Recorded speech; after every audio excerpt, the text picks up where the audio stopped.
Russia এবং ইউক্রেনের সংঘর্ষের পারদ, উত্তেজনার পারদ প্রায় সর্বোচ্চ অবস্থানে গিয়ে পৌঁছেছে। এটির কুলমিনেশন হয়তো আমরা আনফর্চুনেটলি খুব দ্রুতই দেখতে পাবো একটি পারমাণবিক যুদ্ধের মাধ্যমে।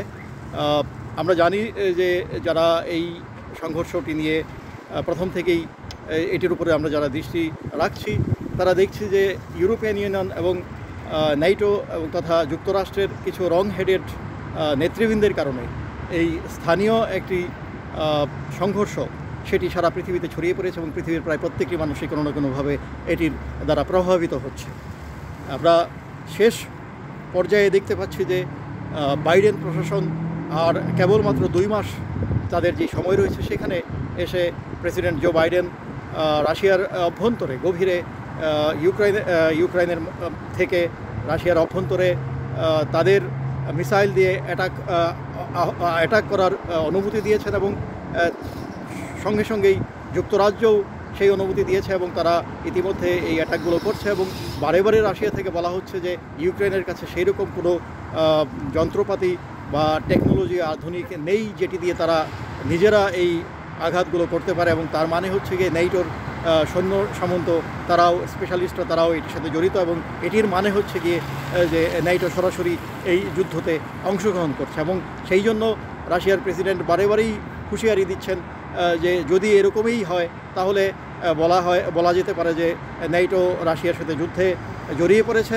এবং সেটির প্রতি উত্তর দেওয়া হবে। এবং আমরা জানি যে গতকালকে রাশিয়া একটি নতুন মিডল রেঞ্জের একটি মিসাইল ইউক্রেনের উপর ফেলেছে এবং সেটি হাইপারসোনিক একটি মিসাইল, এবং এটিকে আটকানোর মতো কোনো ধরনের রণকৌশল এখন পর্যন্ত সারা পৃথিবীতে কারো নেই।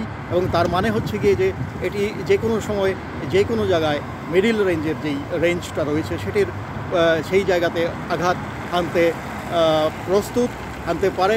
এবং পুতিন কিন্তু গতকালকে তার যেই জনগণের সামনে যেই টেলিভিশনে যে বক্তব্য রেখেছেন সেখানে উনি বলেছেন কৌশলে বলেছেন যে এটি যখন আঘাত হানবে সেটি হয়তো বা ইউরোপের মাঝেই আঘাত হানবে, কেননা সেটি একটি মিডল রেঞ্জের মিসাইল। এবং এখন পর্যন্ত আমরা যেটা দেখতে পাচ্ছি যে রাশিয়া অত্যন্ত ধৈর্যের পরীক্ষা দিচ্ছে এবং ঠান্ডা মাথায় তারা এগুচ্ছে এবং বারে বারেই হুঁশিয়ারি দিচ্ছে। এবং আমরা এটাও জানি যে রাশিয়ার প্রেসিডেন্ট পুতিন যখন কোনো কিছু মন্তব্য করেন তাহলে সেটি উনি শেষ পর্যন্ত করে থাকেন, এবং এই হুঁশিয়ারিটিকে খুব গুরুত্বপূর্ণভাবে সবাইকেই নেওয়ার জন্য আহ্বান করা হয়েছে।